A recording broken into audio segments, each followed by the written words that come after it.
Bienvenue au Mexique, bienvenue dans la ville de Mexico, que je découvre pour la première fois. Première impression, c'est grand, très grand. Mexico et son agglomération, tenez-vous bien, c'est plus de 20 millions d'habitants.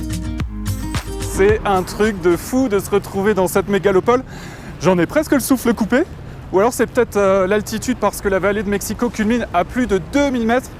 Je vais reprendre une respiration normale avant de rencontrer Karine, avec qui je vais passer la journée.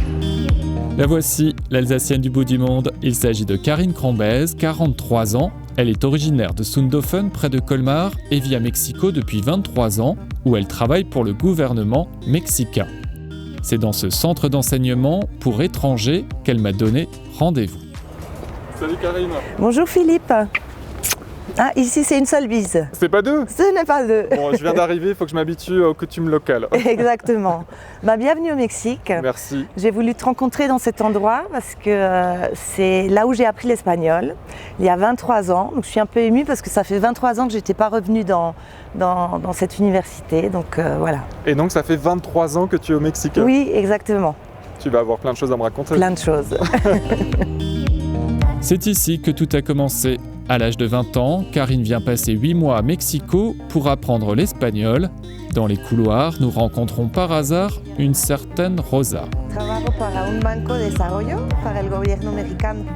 Je viens de rencontrer Rosa Esther, ma prof d'il y a 23 ans, incroyable. En fait, elle a pas trop changé, elle a un peu vieilli comme tout le monde, mais voilà, incroyable, super. Je suis très émue.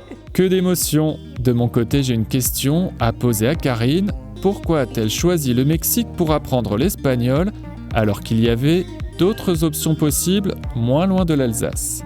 C'est sur cette pelouse, là où elle avait l'habitude de réviser ses examens, que Karine m'explique le pourquoi du comment.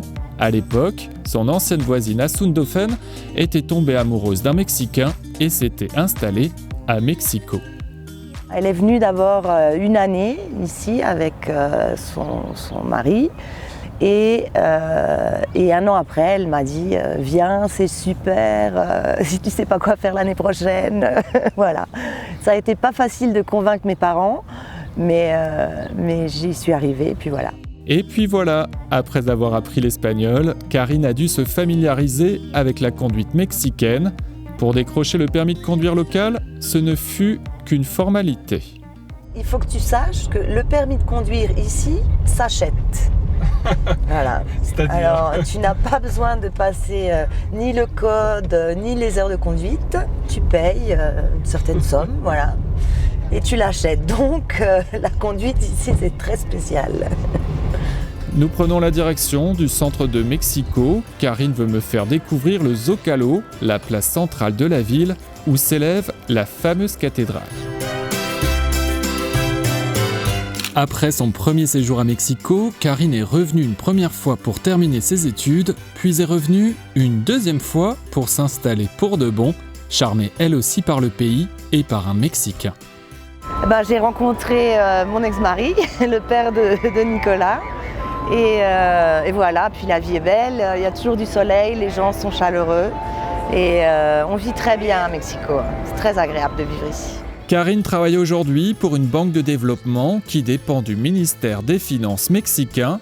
Et quand elle ne travaille pas, elle profite de la douceur de vivre mexicaine, comme dans ce restaurant où elle me fait découvrir une spécialité locale. Donc le rouge, c'est du jus de tomate avec de la sauce tabasco et un peu de chili, donc ça pique un peu.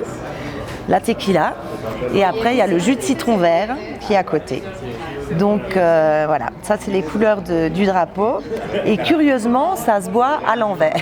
Donc d'abord le citron, après la tequila, et à la fin le jus de tomate. Santé. Salut. Même si la base de l'alimentation au Mexique c'est les flageoles et le maïs, il y a des plats très élaborés. Et il y a des très grands restaurants et on y mange très bien. Donc en tant que Française, tu as trouvé ici de quoi faire? De quoi faire, tout à fait. Mon bonheur, le soleil, la fête et la bonne bouffe. Mais sous le soleil mexicain, la vie n'est pas toujours un long fleuve tranquille. Pour Karine, il a fallu s'adapter à son nouveau pays et surtout s'imposer en tant que femme. Il y a un choc culturel à passer, à accepter. Je vais me prendre une balle sur la tête. qui est très difficile et en fait tu le surmontes jamais parce que c'est un machisme constant. C'est pas facile à vivre tous les jours, mais bon après on s'y fait et ça fait partie du show, ça fait partie de la ville et du pays, donc voilà. C'est dans le quartier de Polanco qu'habite Karine avec son fils Nicolas, 16 ans.